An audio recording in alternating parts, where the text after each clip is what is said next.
The marble floors of Boston Memorial Hospital echoed with purposeful footsteps as James Westbrook adjusted his Italian silk tie one final time. At 38, he commanded boardrooms across 3 continents. But today's press conference felt different, more personal than any business deal he'd ever negotiated. $10 million to the Rare Disease Research Wing. He murmured to himself, practicing the words that would soon make headlines. This wasn't just philanthropy. 5 years ago, his father had died from a condition so rare that most doctors had never seen a case. The memory still haunted James, watching the strongest man he'd ever known waste away while he threw money at specialists who could only offer sympathy. His assistant briefed him on the final details as they walked toward the conference room. But James's mind wandered to the empty penthouse that awaited him after today's ceremony. Despite his fortune, despite the empire he'd built from nothing, he returned each night to silence and designer furniture that had never felt like home. As camera flashes began popping and reporters settled into their seats, James stepped up to the podium. But before he could speak, his thoughts betrayed him once again. Drifting to Catherine Collins, the woman whose laughter once filled his college apartment, whose paintings covered every wall, whose dreams he'd abandoned for Asian markets and profit margins. It had been almost 6 years since their bitter goodbye, when she'd refused to follow him overseas and he'd chosen his ambition over her heart. He wondered sometimes if she still painted sunsets the way she used to. Still believed in love stories that lasted forever. Ladies and gentlemen, James began, his voice steady despite the emotions churning beneath his expensive suit. Today, we take a step toward ensuring no family suffers the way mine did. The press conference had ended with handshakes and congratulations. But James felt restless. Instead of heading to his waiting limousine, he dismissed his driver and chose to walk alone through the hospital's quieter corridors. Something about the sterile hallways reminded him of those final weeks with his father, the smell of disinfectant, the hushed conversations, the weight of hope slowly fading. He found himself in the special treatments wing, a section he'd helped fund but never actually visited. The afternoon light filtered through tall windows, casting long shadows across the polished floor. That's when he saw them. 3 identical little girls, perhaps 5 years old, stood near the nurse's station like a living rainbow.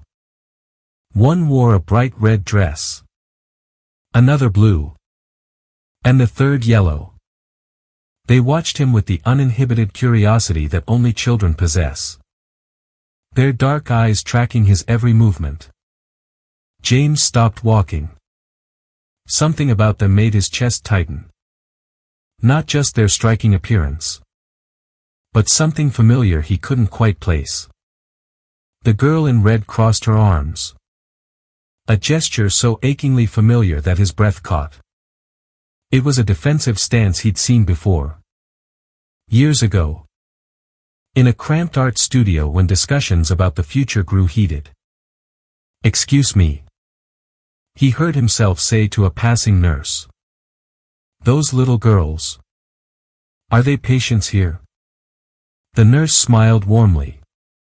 "Oh, the Collins triplets. No, they're visiting their mother. Poor little things have been here every day for weeks. Their mom is in room 314. Such a sweet family. Collins." The name hit him like a physical blow. James felt the blood drain from his face as mathematical possibilities raced through his mind. Collins is a common name, he told himself. It had to be a coincidence. But as he watched the girls whispering among themselves, he noticed other details that made his hands shake, the way the one in blue tilted her head when thinking, the stubborn set of the yellow-dressed girl's jaw, the protective way Red positioned herself slightly in front of her sisters. "Are you okay?" Sir? The nurse asked, noticing his pale complexion. James forced a smile. Fine. Just. They remind me of someone. James barely slept that night. By dawn, he was pacing his penthouse office. Cell phone pressed to his ear. I need you to run a discreet background check, he told his private investigator. Catherine Collins. Likely in her mid-30s. Boston area. She has 3 daughters, triplets. Approximately 5 years old. The call came back within hours. And the news shattered James's carefully constructed world. Catherine Collins, age 35, had been hospitalized for 3 weeks with systemic lupus, an autoimmune disease that had severely worsened. More devastating, her triplets had been born 5 years and 3 months ago, almost exactly 9 months after their relationship had ended. James stared at the medical timeline his investigator had compiled. The math was undeniable. He grabbed his jacket and headed straight for the hospital. Dr. Martinez. James introduced himself to Catherine's physician. I'm James Westbrook. I understand you're treating a patient with lupus. Catherine Collins. I'm interested in funding research for autoimmune diseases. Dr. Martinez, a kind man in his 50s, spoke carefully about patient confidentiality but shared general information. Miss Collins is responding to treatment. But slowly. The experimental medications aren't covered by insurance, which creates additional stress for a single mother already struggling financially. Single mother. The words echoed in James's mind as he excused himself and walked to the hospital's garden. Through the window, he could see the 3 girls playing with an older woman. Their aunt. Most likely. He studied their faces with new eyes, searching for traces of himself. The girl in red, so serious and protective, had his grandmother's determined chin. The one in blue shared his own habit of observing everything before speaking. And the little one in yellow, she had his mother's expressive eyes. The same ones that used to dance with mischief. His daughters. The realization hit him like a tsunami, washing away 6 years of carefully built emotional walls. Catherine had been pregnant when he left for Asia. And she'd never told him. These beautiful, innocent children were his. And he'd missed their entire lives. First steps. First words. First everything. Standing in that garden, James Westbrook felt something he'd never experienced in any boardroom, complete and utter helplessness, mixed with a love so fierce it terrified him. James spent 2 days researching before approaching Melissa Rodriguez, Catherine's sister and a literature professor at Boston University. He waited outside her evening class, rehearsing words that seemed inadequate for the magnitude of the situation. Professor Rodriguez, he called as she emerged from the building. I'm James Westbrook. I believe we need to talk about Catherine and the girls. Melissa's face hardened instantly. Even at 52. She carried herself with the same fierce protectiveness he'd noticed in the red-dressed triplet. So, you finally figured it out, she said coldly. The great James Westbrook, destroyer of dreams, has done his homework. I had no idea. Of course you didn't. Melissa's voice rose, causing passing students to stare. You were too busy conquering Asia to notice that the woman you claimed to love was carrying your children. Catherine called you twice when she found out she was pregnant. Your assistant said you were unavailable for personal calls. The accusation hit like a physical blow. James remembered those months, the crucial negotiations. The 18-hour days. The decision to have his assistant screen all non-business calls. I never got those messages. It doesn't matter now, Melissa said, her voice bitter. Catherine made her choice. She decided that a man who prioritized profit over love didn't deserve to know about his daughters. They're my daughters, too, James said quietly. I have rights. Rights? Melissa laughed harshly. You forfeited those rights when you chose your empire over their mother. Those girls have never needed you before. Why should they now? The argument continued for 20 minutes. Melissa's anger years in the making. Finally, she pulled a weathered shoebox from her car. Catherine wrote to you, she said. Her voice suddenly tired. Letters she never sent. Maybe they'll help you understand what you really lost. That night, James sat in his study, reading letter after letter in Catherine's familiar handwriting. The first, dated 6 months after he'd left, the baby kicked today. I wonder if you'd care that it's actually babies. 3 of them.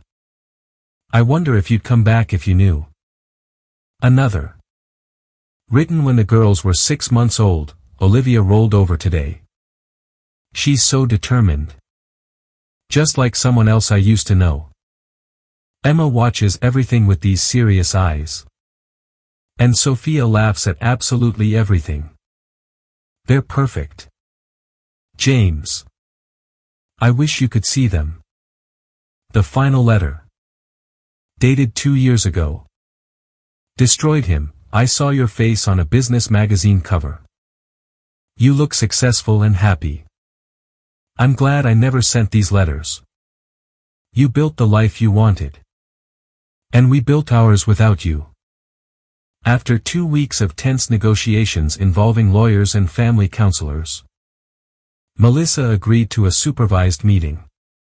The conditions were strict. James could meet the girls, but only as a friend of their mother's, until Catherine could participate in the decision about revealing his true identity. The hospital garden became neutral ground. James arrived 15 minutes early, his palms sweating like a teenager on a first date. When Melissa appeared with the 3 girls, his heart nearly stopped. Up close, the resemblances were even more striking. Girls. This is Mr. Westbrook, Melissa said carefully. He's someone who knew your mother in college. The girl in red stepped forward with the poise of a tiny diplomat. I'm Olivia, she announced, studying James with suspicious eyes. This is Emma. She gestured to her blue-dressed sister. And that's Sophia. The yellow-clad girl offered a shy wave. It's wonderful to meet you, James managed, kneeling to their eye level. Your mother used to tell me stories about 3 very special little girls. Olivia's eyes narrowed. Mama never mentioned you. If you were friends, how come we never heard about you? The question pierced through James's practiced composure. Sometimes, he said slowly. Grown-ups take different paths in life. And they lose touch with people who were important to them. That doesn't mean they stop caring. Emma, who had been silently observing, suddenly spoke. Are you the reason Mama sometimes looks sad when she sees families with daddies? The innocent question hit harder than any business rival's attack. Melissa intervened quickly. Emma. That's enough questions for now. But Sophia, the little empath, had been studying James's face. Why do your eyes look sad like Mama's? She asked with startling directness. James felt his composure cracking. These weren't just random children. They were his children. Carrying pieces of his heart he never knew he'd left behind. Sometimes, he whispered, people make mistakes that hurt the people they love most. And that makes them very, very sad. Olivia's protective instincts kicked in. Did you hurt our mama? The question hung in the garden air like a thundercloud. James looked at each beautiful face. Seeing Catherine in their expressions. Seeing himself in their gestures. Yes. He admitted quietly.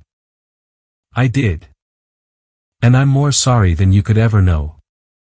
Over the following 2 weeks, James established a careful routine. Every day after work, he'd arrive at the hospital, carrying coffee for Melissa and small gifts for the girls.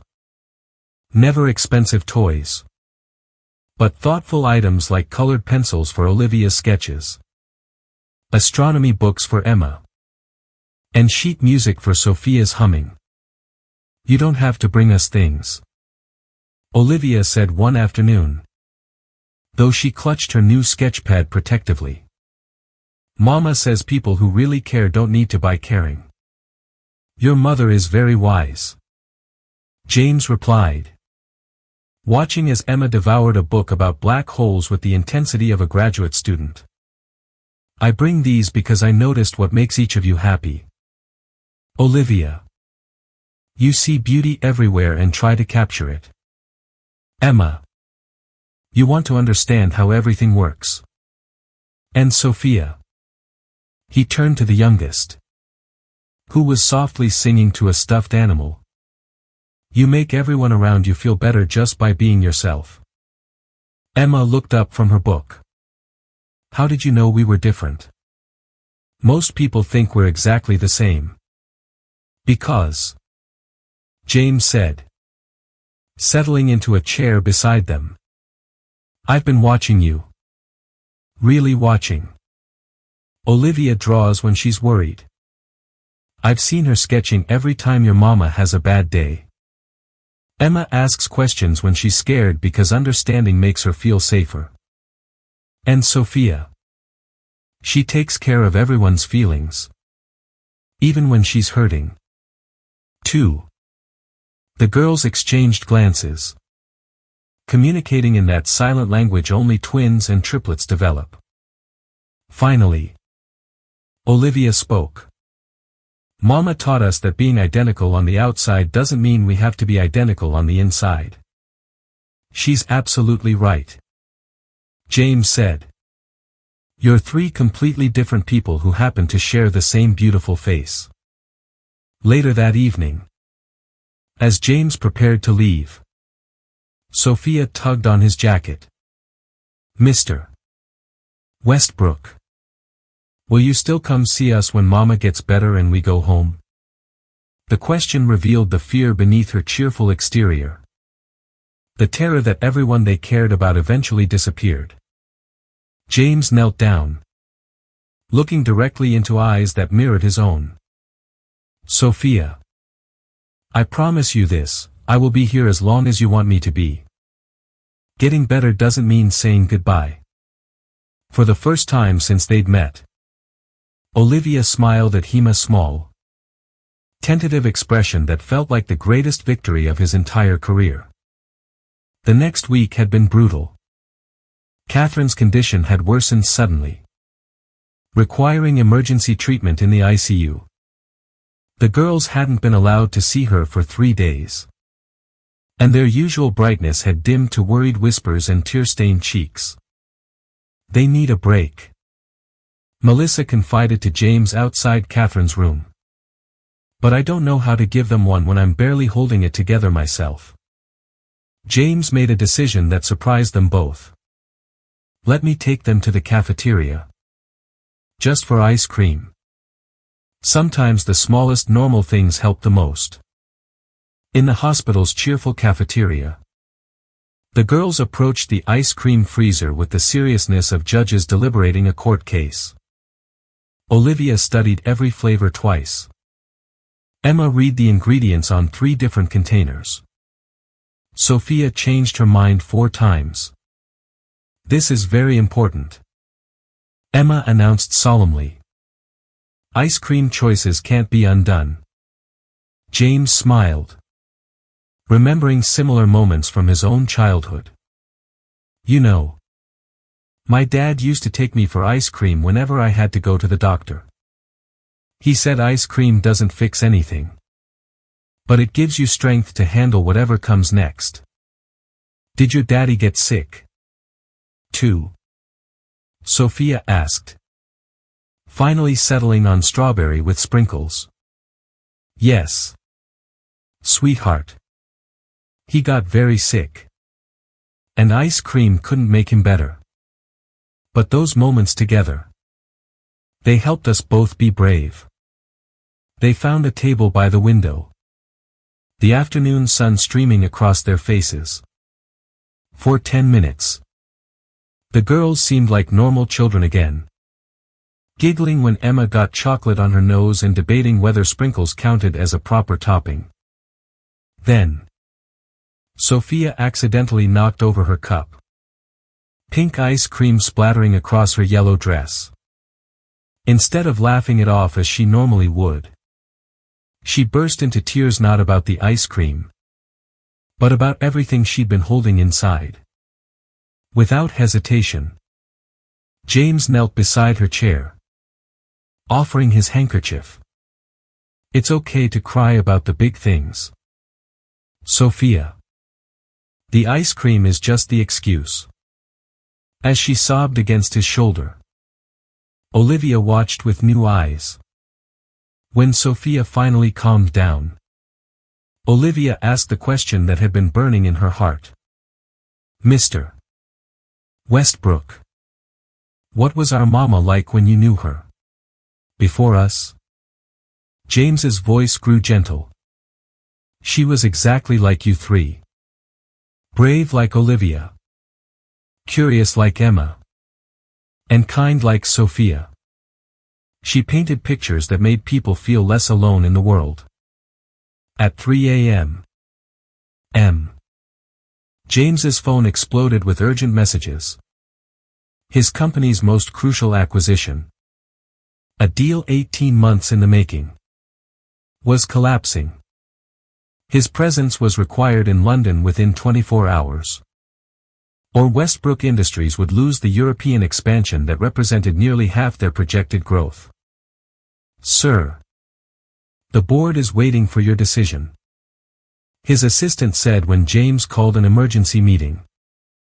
The jet is fueled and ready.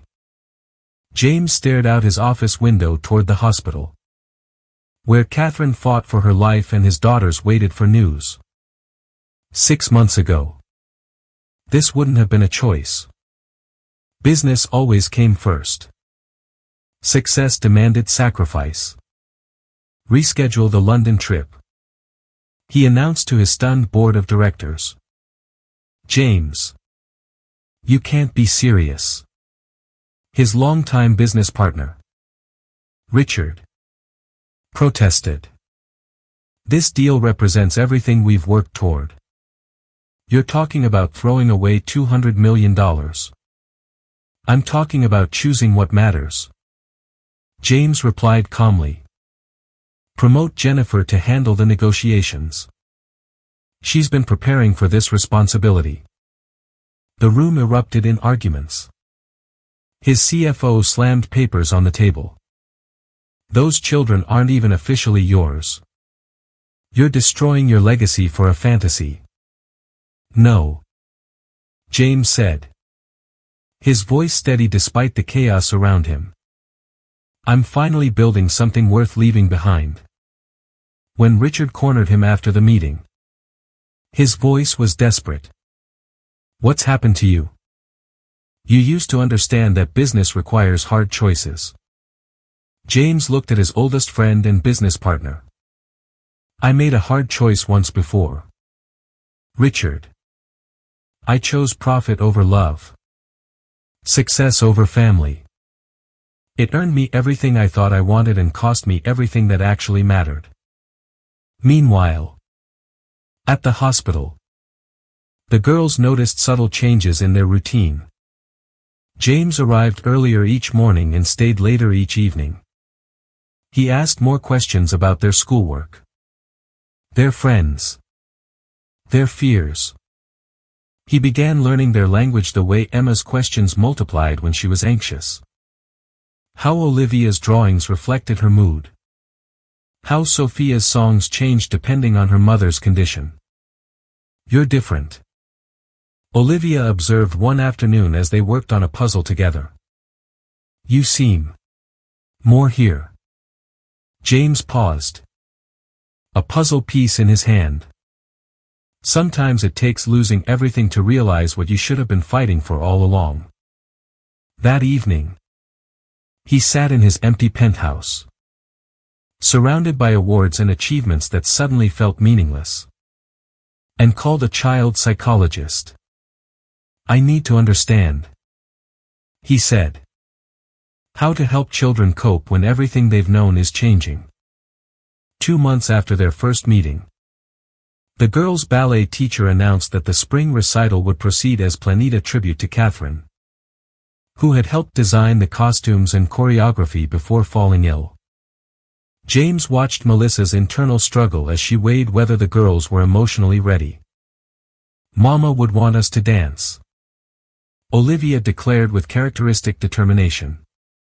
She said dancing is how we share happiness with other people. The evening of the recital, James found himself in the elementary school auditorium, surrounded by chattering families and proud grandparents. He felt like an imposter among the other parents, clutching a bouquet of daisies, Catherine's favorite flowers, according to Emma's encyclopedic memory. When the curtain rose, the triplets appeared in matching tutus, their faces serious with concentration. The choreography was simple but beautiful, a dance about butterflies emerging from cocoons. Emma moved with precise, calculated grace. Olivia danced with fierce determination. Sophia glowed with pure joy. Halfway through the performance, Sophia spotted James in the audience. Her face lit up with such genuine delight that she nearly missed her next step, earning gentle laughter from the crowd. She waved, breaking character completely. And James felt his heart swell with a pride and love so intense it was almost painful. After the recital, as other children received congratulations and photographs, James approached hesitantly. "You were all magnificent," he said, offering each girl a small bouquet. "Daisies," Emma observed approvingly. "Mama's favorites." "How did you remember that?" "I remember everything your mother loved," James replied softly. Olivia accepted her flowers but studied his face with her usual intensity. "Why do you care so much about us? Is it just because we were important to Mama?" The question hung in the air as parents bustled around them. James knelt down, meeting her suspicious gaze directly. "I started caring because of your mother, Olivia. But now I care because I know who you are. You're brave and protective and talented. Emma's brilliant and thoughtful and sees everything. Sophia's kind and joyful and makes everyone around her better. I care about you because you're you." For the first time since they'd met, Olivia's defensive mask slipped completely. "What if Mama doesn't get better?" she whispered, voicing the fear that haunted all three girls. James pulled her into a gentle hug, feeling the weight of responsibility settle on his shoulders. "Then we'll face whatever comes together. All of us." James spent hours researching child psychology, learning about the unique challenges faced by identical multiples. They need to be seen as individuals. Dar. Patricia Wells. a specialist in twin development, explained during their consultation. Identical children often struggle with identity formation when the world treats them as a unit. Inspired by this conversation, James visited a small jewelry shop in Boston's North End, owned by an elderly Italian craftsman named Giuseppe.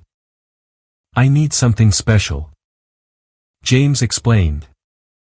"For 3 little girls who share the same face but have completely different hearts." Giuseppe's weathered hands created 3 delicate silver bracelets, each featuring a small locket with a different colored stone, ruby for Olivia, sapphire for Emma, and topaz for Sophia. Inside each locket, James had a personal message engraved. When he presented the bracelets during their usual afternoon visit, the girls examined them with careful attention. "They're beautiful," Sophia breathed, holding hers up to catch the light. "But why are they different colors?" "Because," James explained, "even though you look the same on the outside, each of you has a unique light inside. These remind everyone, including yourselves, that you're 3 separate, amazing people." Emma opened her locket and read aloud, "Your curiosity makes the world bigger." She looked up at James with surprise. "How did you know I want to be a scientist?" "Because you ask questions about everything." James smiled. "You're not satisfied with simple answers. You want to understand how the universe works." Olivia struggled with the tiny clasp on her bracelet. When James helped her, she read her message silently, "Your strength protects what matters most." Her voice was unusually quiet when she asked, "Do you really think I'm strong?" "Olivia, you're 5 years old. And you've been taking care of your sisters and worrying about your mother for months. You're the strongest person I know."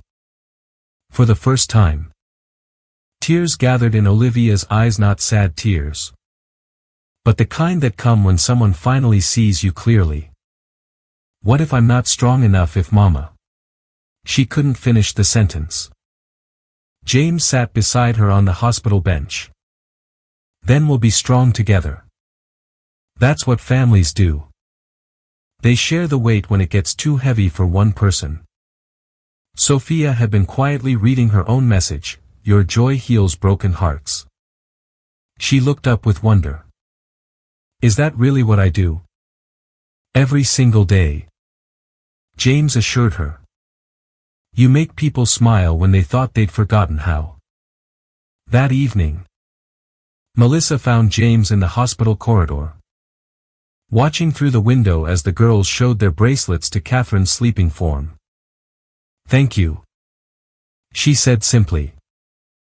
They needed someone to see them as individuals.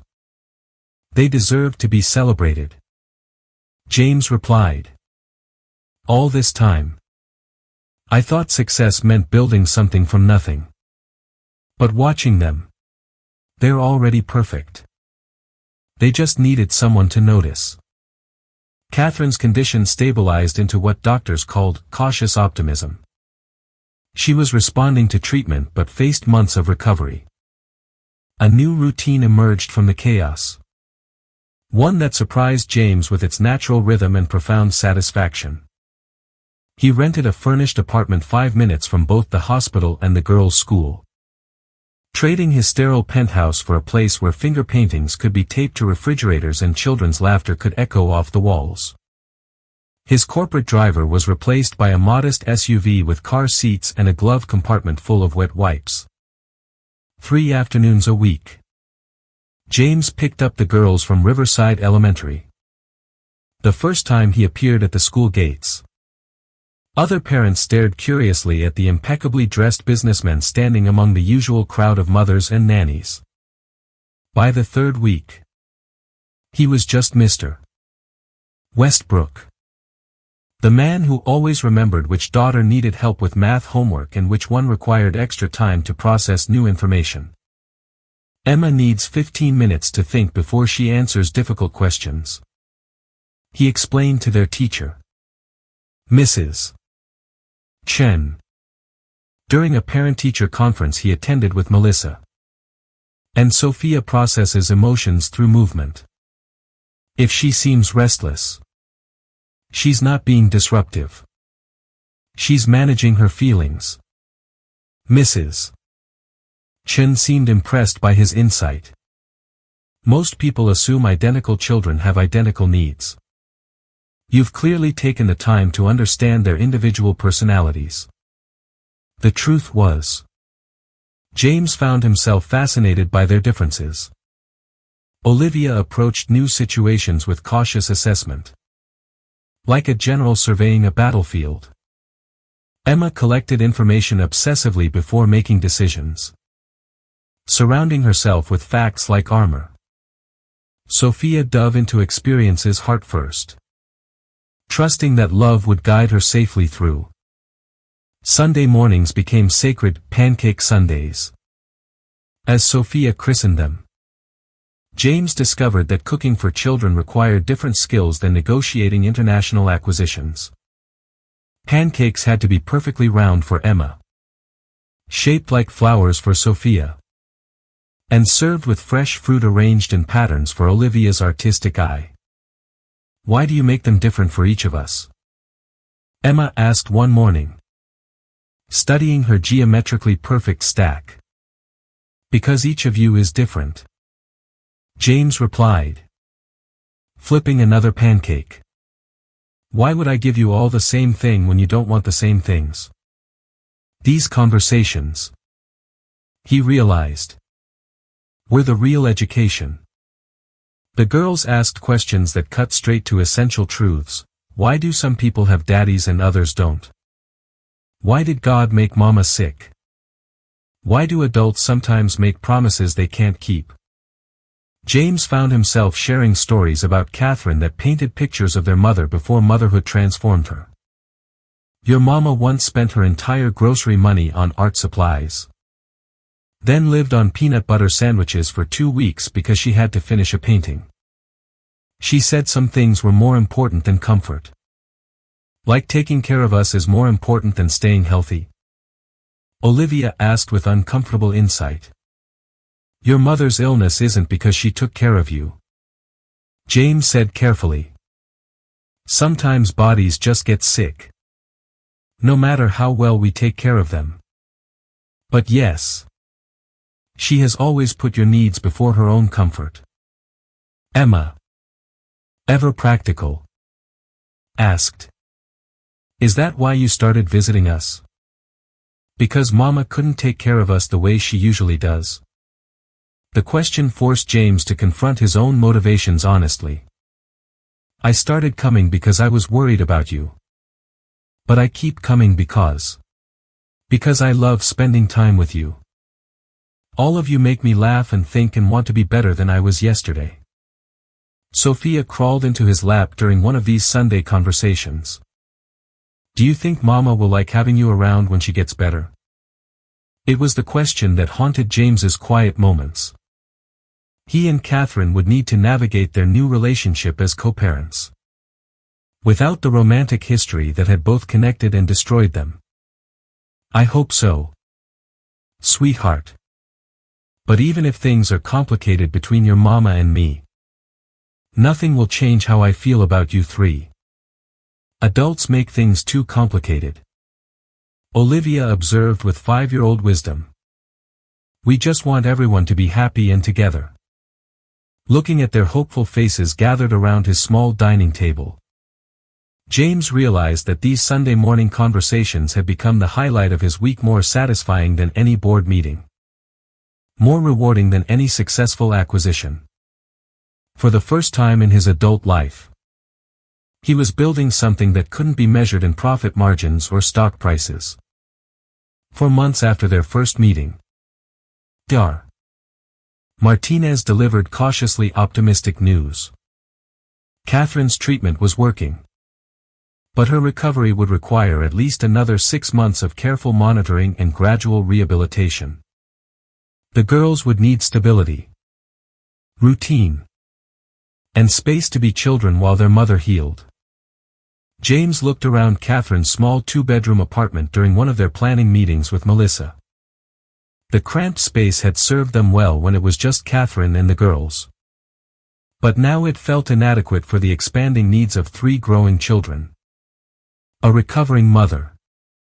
And the supportive aunt who'd put her own life on hold. "We need more room," James said carefully, not wanting to overstep boundaries that were still being negotiated. "Somewhere with space for Catherine to recover properly. Room for the girls to play.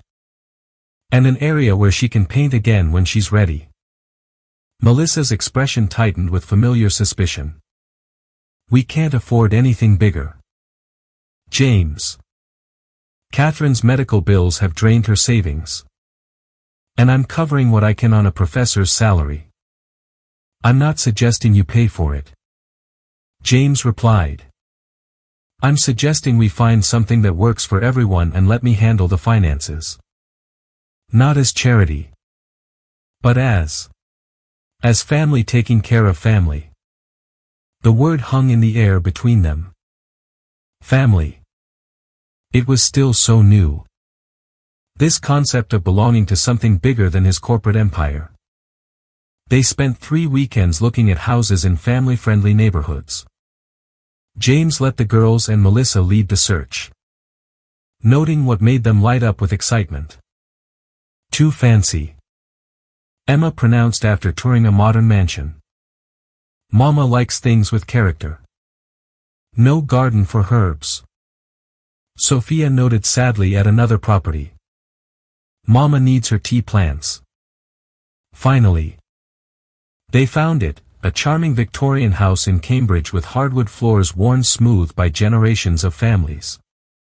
Large windows that caught perfect northern light. And a backyard featuring an enormous oak tree that practically begged for a treehouse. "Look!" Sophia squealed, running toward the tree. "It's like the one in our favorite story." It was Olivia's reaction that sealed the decision. She stood in what would become Catherine's art studio. Her small hand pressed against the window glass. "Mama could paint the sunrise from here," she said softly. "She always said morning light makes everything look hopeful." James found himself negotiating with the seller that same afternoon, driven by an urgency he'd never felt about any business transaction. This was about creating a sanctuary where his fractured family could heal and grow. 6 bedrooms, he explained to the girls as they walked through again. "One for your mama. One for Aunt Melissa. One for each of you. A guest room for when you have friends over. And my room for when I stay here." "When you stay here?" Emma asked with characteristic precision. "Not if." James knelt down. "I'd like to be part of your daily lives. If you want that. Not just weekend visits. But real family life. Helping with homework. Making breakfast. Reading bedtime stories." The girls exchanged one of their wordless conversations. Finally, Olivia spoke for all 3. "We want that, too. But what about Mama? Shouldn't she get to decide about her own house?" "We'll ask her," James promised. "This only works if everyone agrees." That evening at the hospital, they presented their plan to Catherine. James watched nervously as she studied the house photos on Melissa's tablet. "It's beautiful," she said finally. "But James, I can't let you buy us a house. That's too much. Even for what?" he asked gently. "For whatever this is between us now," she finished quietly. James sat beside her bed. "Catherine, I'm not trying to buy forgiveness. I'm trying to give our daughters stability while you recover. After that, we'll figure out the rest as we go. Catherine's eyes filled with tears. They need this. Don't they? Space to be children instead of tiny adults worried about everything. We all need this. James admitted. Even me. I've lived in empty spaces my whole adult life. I'd like to try living in a home. Sophia bounced over to the bed. Mama. There's a perfect spot for your easel and a garden for your herbs. Catherine smiled. The first genuine smile James had seen from her in months. It sounds perfect. Baby girl. 2 weeks later. Moving trucks arrived. That first night in the new house. James tucked each girl into her own bedroom for the first time in their lives. Olivia's room faced east for morning light. Emma's had built-in bookshelves. Sophia's overlooked the garden. It feels too big. Sophia whispered as he kissed her goodnight. It'll feel smaller once we fill it with memories. James promised. Give it time. Standing in the hallway afterward. Surrounded by the sounds of an old house settling around its new family. James realized he'd never felt more at home anywhere in his life. 6 months had passed since James first encountered his daughters.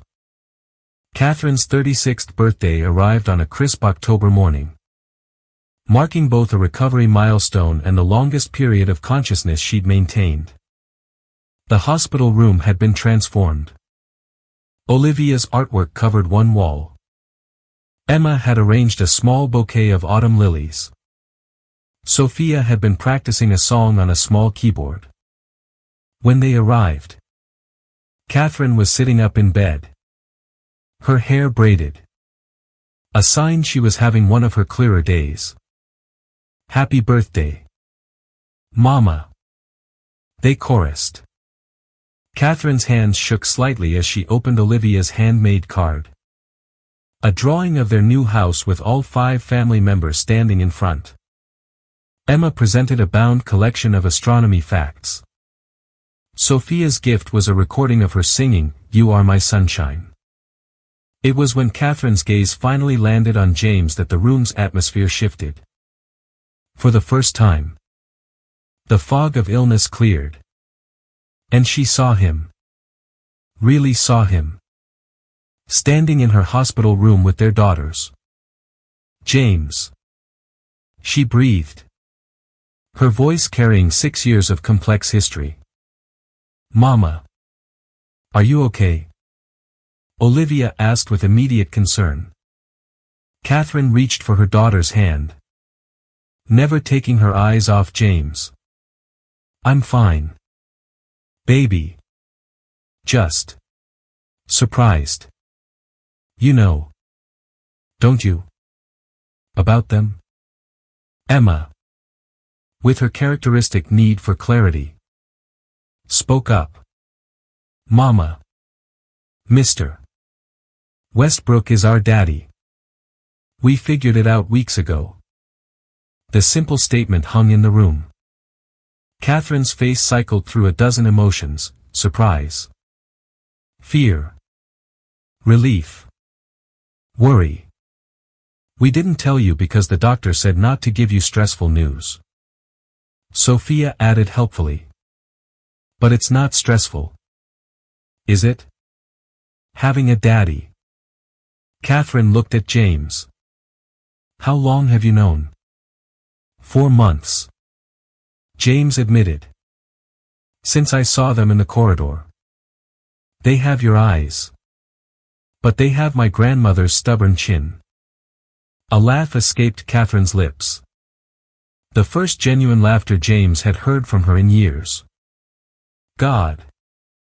They do. Don't they? Especially Olivia when she's determined about something. Hey. Olivia protested. But she was smiling. Too. The conversation that followed was direct and honest. Sometimes grown-ups make decisions they think are right at the time. Catherine explained. When I found out I was pregnant with you three, Daddy was far away building his business.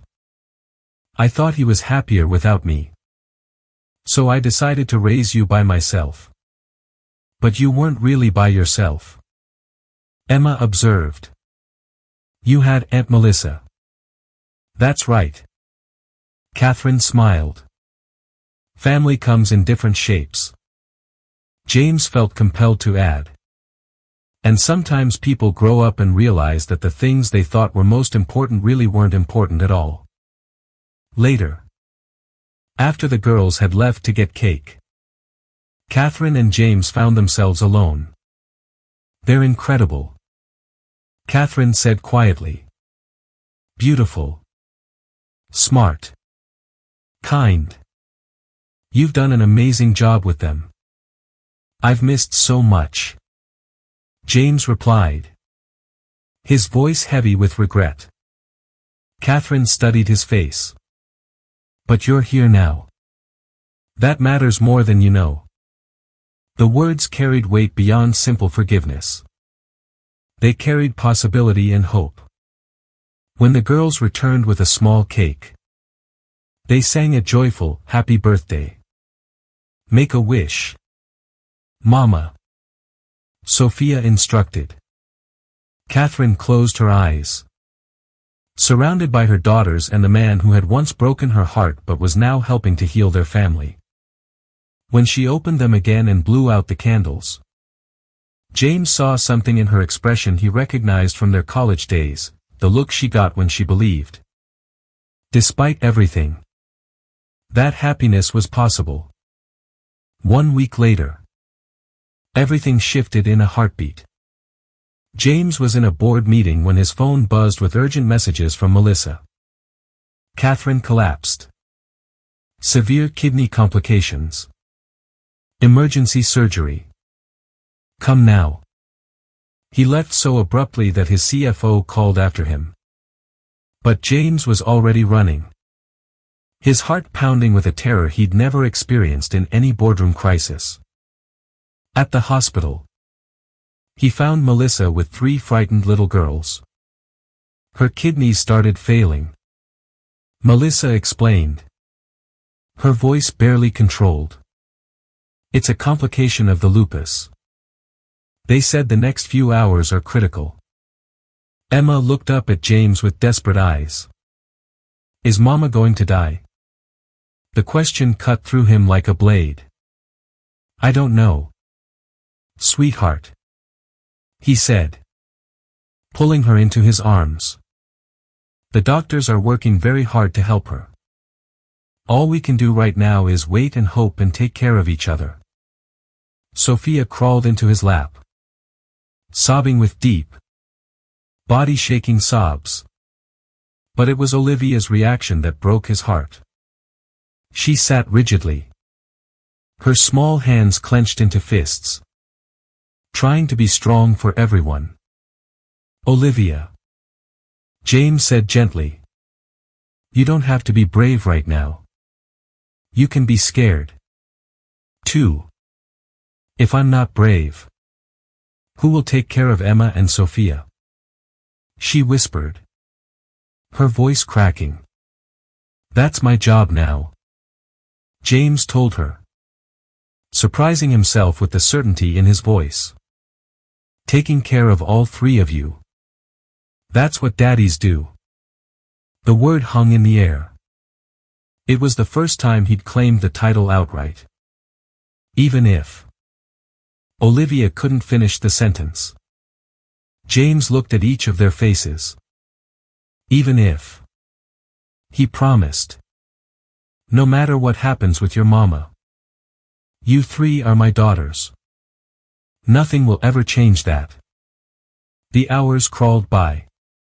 James found himself learning a different kind of crisis management. Comforting his children through their deepest fears. When a nurse suggested the children go home to rest, Olivia finally broke. No. She screamed. We can't leave. What if Mama wakes up and we're not here? What if she dies and we weren't here to say goodbye? The raw pain in her voice made James's own eyes fill with tears. Then we'll say goodbye in our hearts. And we'll know that the last thing she heard from us was, "Happy birthday," and, "I love you." Sometimes. That's all we can do. As if summoned by their conversation. Dar. Martinez appeared. The surgery went well, he said. And James felt the breath he'd been holding for hours finally release. She's stable. But the next 24 hours will be crucial. Relief flooded through them. Later that evening, as James tucked them into their beds at home, his conversation with Olivia would stay with him longest. If Mama had died today, she asked from the darkness, what would happen to us? You would stay with me, he said without hesitation. This is your home now. And I'm your father. That doesn't change. No matter what. Promise? She whispered. I promise, he said. And meant it with every fiber of his being. We're a family now. Olivia. Families stick together. Especially when things get scary. In the crucible of potential loss, he had finally, truly become their father. 3 weeks later, Catherine sat in the garden of their Cambridge home for the first time. Wrapped in blankets. The recovery had been slow but steady. I need to thank you, Catherine said during a quiet moment. Not just for taking care of them, but for becoming who they needed you to become. James watched the girls playing in the oak tree. I didn't become anyone new, he said. I just finally became who I was supposed to be all along. They sat in comfortable silence. What happens now, James? Catherine finally asked. Between us? We're not the same people we were in college. James agreed. You're stronger. And I hope I'm wiser. I'm not expecting us to pick up where we left off. We need to figure out how to be good co-parents before we think about anything else. Co-parents, Catherine repeated, testing the words. I like the sound of that. Mom. Dad. Emma called from the tree. Come settle an argument about physics. The casual use of Dad made both adults pause and smile. Later that evening, the family gathered in the living room. Tell us about when you were little, Daddy, Emma requested. As James shared stories, Catherine watched the easy affection between him and their daughters. You know what I realized today? Olivia said thoughtfully. We're not a regular family. But we're a good family. What makes us not regular? Catherine asked. Amused. Well, most families start with parents who love each other. Then have babies. Emma explained. We started with babies. Then got parents who are learning to love each other. James and Catherine exchanged glances over the girls' heads. And that's okay? Sophia asked sleepily. That we're different? Sweetheart, Catherine said, stroking her daughter's hair. The best families are the ones where people choose to love each other every day. No matter how they started. As James tucked Olivia in, she asked, Daddy, are you happy we found you? Olivia, he said, his voice thick with emotion. Finding you three is the best thing that ever happened to me. Good, she said with satisfaction. Because we're happy we found you. 2. 1 year later. The autumn sun cast a golden glow over the backyard of the Victorian house. The mighty oak tree was adorned with white ribbons and fairy lights. Catherine, radiant and healthy in a simple ivory dress, stood opposite James. Between them, holding hands, were Olivia, Emma, and Sophia, their flower girls, dressed in shades of ruby, sapphire, and topaz. Melissa, beaming, stood before them. We are gathered here today not to join two people, but to celebrate a family that has already been built in courage, on forgiveness, and on a love that found its way home against all odds. James looked at Catherine, then at his daughters. He saw the future, not as a market to be conquered, but as 1,000 more pancake Sundays, 1,000,000 bedtime stories, and a lifetime of moments just like this. I made a choice once to chase a world of success, James said, his voice steady. But my world, my entire world, is right here. Catherine, I choose you. I choose our girls. I choose this life. Today and every day. Catherine's eyes sparkled with happy tears. And I choose you, James. The man who came back. The father my daughters deserve. The love I never truly forgot. As they exchanged rings, Sophia let out a happy cheer, and the small gathering of friends and family erupted in applause. James pulled Catherine close, and as he kissed his wife, his daughters rushed in, wrapping their arms around both of them in a group hug. He was no longer James Westbrook, the corporate titan. He was a husband. He was a father. He was home. His empire wasn't made of glass and steel anymore. It was made of laughter, messy paintings, and the unbreakable bonds of a family. Finally whole. What a journey of love, loss, and second chances. The road to family isn't always straight. But as James and Catherine discovered, it's the destination that matters. What was your favorite part of their story? Let us know in the comments below. If you enjoyed this heartwarming tale and want to see more stories that touch the heart and uplift the spirit, please make sure to hit that subscribe button and turn on notifications so you never miss an update. Your support allows us to keep bringing these beautiful narratives to you. Thank you for watching, and we'll see you in the next story.